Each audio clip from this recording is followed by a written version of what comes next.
ముఖ్యంగా రాష్ట్ర ముఖ్యమంత్రి గారు నారా చంద్రబాబు నాయుడు ఆదేశాల మేరకు రాష్ట్ర వ్యాప్తంగా ఉన్నటువంటి 175 నియోజకవర్గాల్లో కూడా ఎంఎస్ఎంఈ పార్క్ ఏర్పాటు చేసి ఆ నియోజకవర్గంలో ఉన్నటువంటి యువతను ఔత్సాహిక పారిశ్రామికవేత్తగా తీర్చిదిద్దాలని, ప్రతి కుటుంబం నుంచి కూడా ఒక పారిశ్రామిక తీసుకురావాలని భాగంగా ఈరోజు పార్కులు ఏర్పాటు చేయడం జరిగింది. అందులో భాగంగా ఈరోజు మన మాచర్ల నియోజకవర్గంలోని రాయవరం గ్రామంలో మన ఎంఎస్ఎంఈ పార్క్ 50 ఎకరాల్లో ఏర్పాటు చేసుకోవడం జరుగుతుంది. దీనికి ఈరోజు శంకుస్థాపన కార్యక్రమాన్ని చేసినటువంటి ముఖ్యంగా మన గౌరవ శాసనసభ్యులు గారికి ధన్యవాదాలు తెలియజేస్తున్నాం. ఇప్పుడు ఈ కార్యక్రమాన్ని ఇక్కడ ఏర్పాటు చేయడం జరిగింది.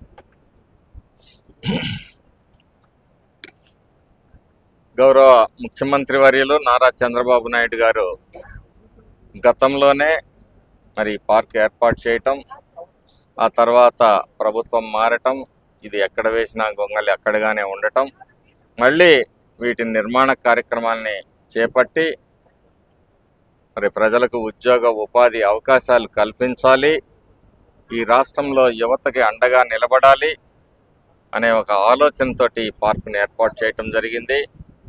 ఇక్కడ అన్ని వసతులు ఏర్పాటు చేయటం, రోడ్స్, డ్రైన్స్, అలాగే వాటరు, ఎలక్ట్రిసిటీ లాంటి అన్నీ కూడా ఏర్పాటు చేయటం, అలాగే సింగిల్ విండో ద్వారానే అనుమతులన్నీ ఇప్పించటం. ఎందుకంటే ఎవరు కూడా నిరుత్సాహానికి గురి కాకూడదు.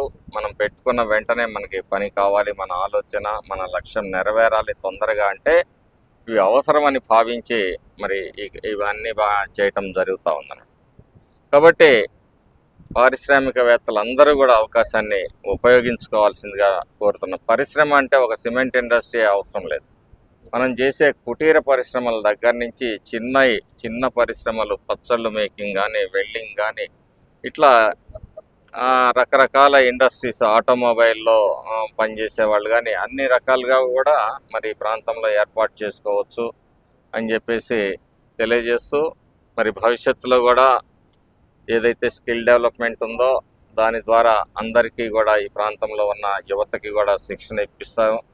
మరి దాంట్లో కూడా యువత పాల్గొని అవకాశాలని, మరి వృత్తి నైపుణ్యాన్ని పెంచుకొని భవిష్యత్తుకి బాటలు వేసుకొని మీరు మంచిగా ఎదగాలని చెప్పేసి ప్రభుత్వం భావిస్తున్న సందర్భంలో మీరు అవకాశాన్ని సద్వినియోగం చేసుకోవాల్సిందిగా యువతను కోరుతా ఉన్నాను.